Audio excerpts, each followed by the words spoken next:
조만간 제2의 저축은행 퇴출 사태가 벌어질 전망입니다. 한국전력이 전기료를 평균 13.1% 올리는 방안을 추진합니다. 어린이집에서 성면이 검출돼 영유아 건강을 위협하는 것으로 드러났습니다. 유엔 안전보장이사회가 북한 기업 3곳을 추가로 제재하기로 결정했습니다.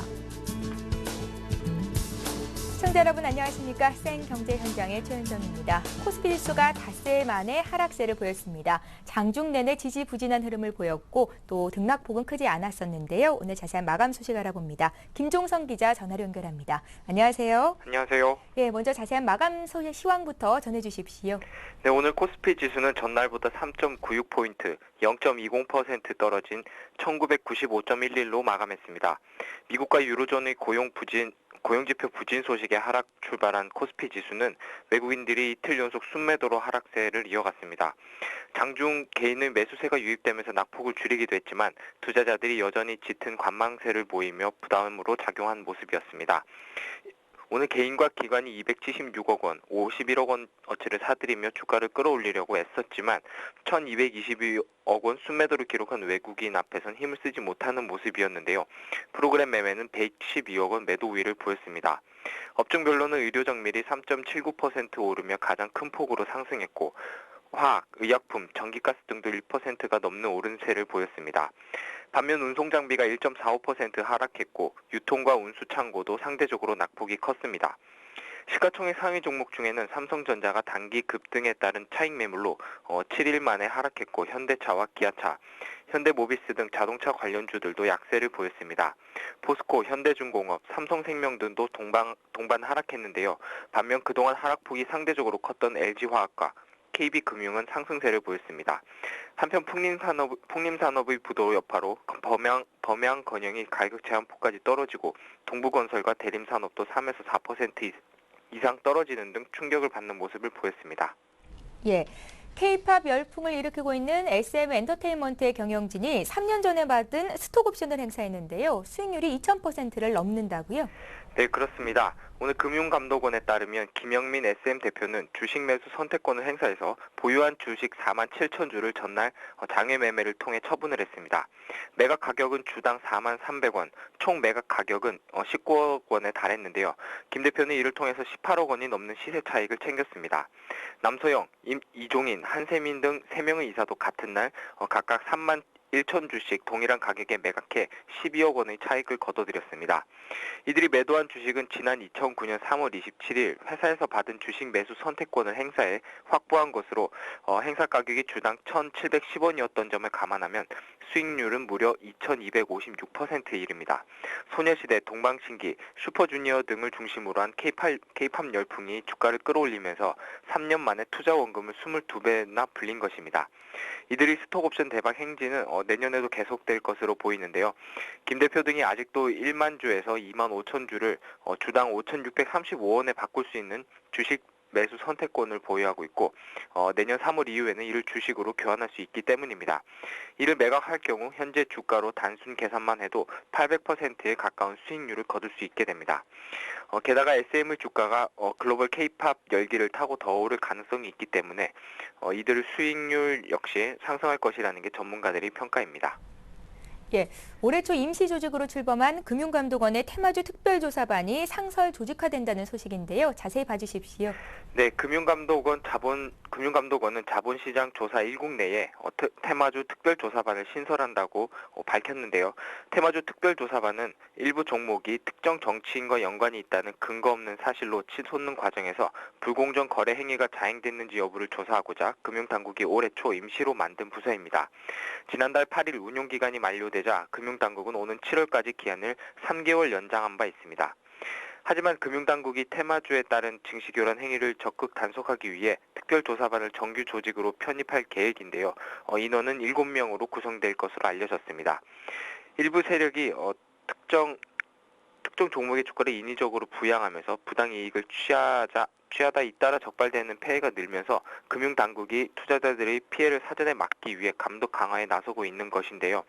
금융감독원의 고위 관계자는 오늘 12월 대선을 앞두고 또다시 정치 테마주가 기승을 부릴 수 있다는 우려가 금융투자업계 안팎에서 제기되고 있다며 이에 따른 투자자 피해를 막고자 해당 감독기구를 금감원 내에 상설화한 것이라고 설명했습니다. 예, 자, 오늘 증시 관련 소식은 증권부의 김종성 기자와 함께했습니다. 고맙습니다. 고맙습니다.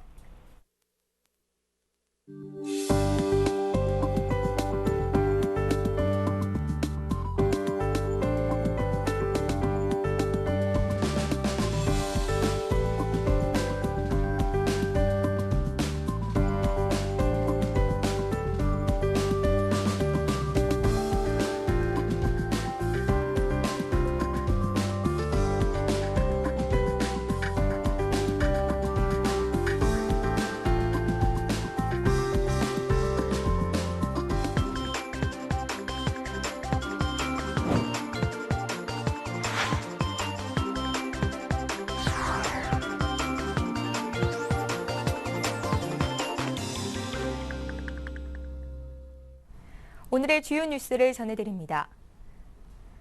조만간 제2의 저축은행 퇴출 사태가 벌어질 전망입니다. 금융위원회는 지난해 9월 적기 시정 조치를 위해 받은 4개 저축은행에 대한 처분 결과를 이르면 이번 주말 발표할 예정입니다. 시정 조치가 유예된 저축은행 4곳의 총 자산 규모와 거래자는 지난해 말 기준으로 각각 12조 원, 100만 명 수준입니다. 이 중 예금이 5천만 원을 넘어 보호를 받지 못하는 예금자는 10만여 명, 예금은 8조 1천억 원에 달해 만약 이들이 퇴출되면 서민 경제에 끼치는 파장이 매우 클 것으로 보입니다.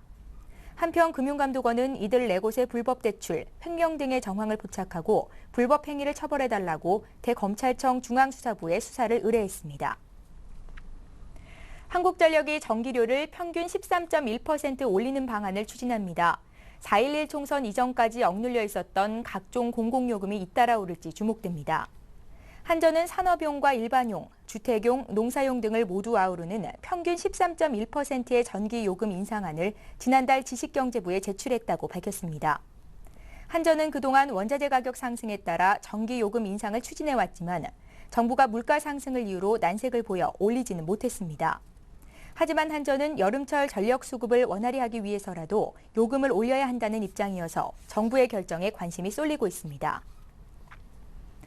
어린이집에서 성면이 검출돼 영유아 건강을 위협하는 것으로 드러났습니다. 감사원에 따르면 수도권 어린이집 100곳을 대상으로 성면 함유 여부를 조사한 결과 절반이 넘는 51곳에서 성면이 검출됐습니다. 특히 현행법상 연면적 430제곱미터 이하의 어린이집은 적용 대상에서 제외돼 3만 천여 곳이 성면관리 대상에서 아예 제외되고 있는 실정입니다. 유엔 안전보장이사회가 북한 기업 3곳을 추가로 제재하기로 결정했습니다. 안보리 산하 대북제재위원회는 압록강 개발은행, 청송연합, 조선 홍진무역회사를 제재 대상으로 확정했습니다. 이로써 안보리의 제재를 받는 북한 기업은 8개에서 11개로 늘었습니다. 이들 북한 기업의 자산은 동결되고 유엔 회원국들과의 거래도 전면 금지됩니다. 우리 정부와 미국, 유럽연합 등은 북한 기업 40여 곳에 대해 제재를 요청했지만 거부권을 가진 중국의 반대로 3곳에 그쳤습니다.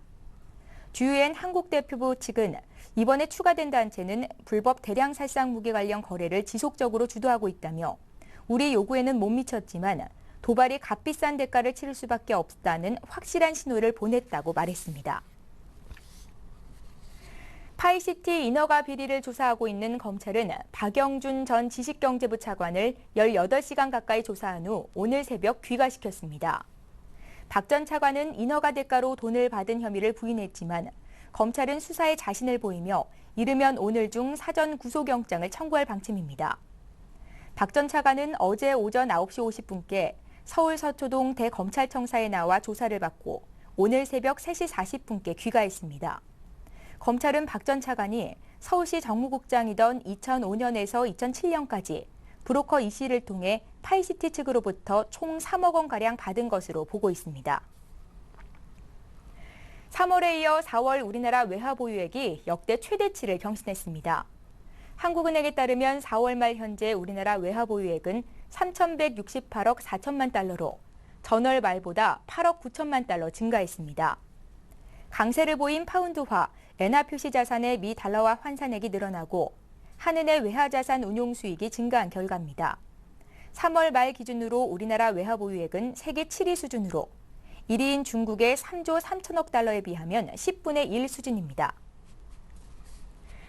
중소기업 정책자금 제도 개선 방안이 발표됐습니다. 어떤 부분이 바뀌었는지 자세히 알아봅니다. 오늘은 성장기업부의 김태성 기자를 전화로 연결해보죠. 안녕하세요. 예, 안녕하세요. 예, 앞으로 정책자금을 이용하는 중소기업들의 부담이 크게 줄어들 전망이라고 하는데요. 자세히 봐주십시오. 네, 지난 2일 중소기업청과 중소기업진흥공단은 중소기업 정책자금을 신용대출할 때 기업인들의 연대보증 부담을 크게 줄이는 것을 골자로 한 정책자금 제도 개선안을 발표했습니다. 이번 개선안은 올해 2월 정부가 발표했던 연대보증 및 재기지원 제도 개선 방안의 후속 조치인데요. 이에 앞서 1일 금융위원회는 18개 국내 은행과 신용보증기금, 기술보증기금에 적용되는 연대보증제를 폐지한다고 발표했습니다. 여기에 이번 중기청의 정책으로 정책자금에 대한 보증제도 역시 크게 완화돼 기업인들의 자금 조달에 여유가 생길 것으로 기대됩니다. 예, 구체적으로 어떤 부분이 개선이 되는 겁니까? 예, 가장 눈에 띄는 부분은 개인 사업자에 대한 연대보증을 원칙적으로 폐지한 것입니다. 예전에는 기업 경영에 직접 참여하거나 사업장을 소유한 배우자 혹은 직계 좀비속의 경우 연대보증 대상이었는데 이를 개선한 겁니다. 경영 실패로 기업이 도산했을 때 일가족 모두가 빚더미에 앉는 경우를 막을 수 있는 셈입니다. 단 실질적인 기업주가 따로 있을 경우에는 예외입니다. 법인에 대해서도 예전에는 대표이사와 실질적 기업주 모두가 연대보증인이 될 수 있었던 것을 이제는 실제 경영인 한 명만 가능하도록 바뀌었습니다. 이 경우에도 공동대표는 연대보증이 가능합니다. 예, 그동안 다른 법에만 적용이 됐었던 보증 부담을 줄일 수 있는 조항도 이번에 새롭게 신설이 됐다는데요. 어떻습니까? 네, 앞서 말한 공동대표가 연대보증을 하는 경우에는 민법상 분별의 이익이 새롭게 적용돼 부담을 전보다 덜게 됐습니다. 쉽게 말해서 연대보증 총액을 연대보증인 각각이 나눠서 부담하는 것입니다. 기존에는 2명 이상이 정책자금 연대보증을 해도 각자 같은 금액에 대해서만 채무이행 의무가 있었습니다. 또 상환으로 대출 잔액이 줄었을 경우 별도로 신청하지 않아도 주 채무가 줄어든 비율에 맞춰 연대보증 채무도 자동으로 감면되도록 했습니다. 기업 회생이나 개인 회생으로 주 채무가 감경되거나 면제되면 연대보증 채무도 같은 비율로 조정하는 부종성의 원칙도 이번에 새롭게 적용됐습니다. 예를 들어 예전에는 정책자금 10억 원을 대출한 기업이 기업 회생 인가 결정으로 채무가 7억 원으로 줄어도 연대보증 채무는 10억 원 그대로였지만 이제부터는 연대보증 채무도 7억 원으로 줄어들게 됩니다. 예, 듣고 보니까 확실히 중소기업들이 정책 자금을 이용하는 데 도움이 될 것으로 보이는군요. 네, 중소기업청은 특히 이번 대책이 많은 중소기업인들의 패자부활전을 도울 것으로 기대하고 있습니다. 예전에는 연대보증에 묶여 한번 경영에 실패하면 다시 재기하는 것이 거의 불가능했지만 이제는 그런 어려움이 사라진 셈입니다. 특히 최근 뜨겁게 달아오른 창업 열기를 이어가는 데도 이번 제도 개선안이 선도적인 역할을 할 것으로 보입니다. 예, 지금까지 성장기업부의 김태성 기자와 함께했습니다. 고맙습니다. 네, 감사합니다.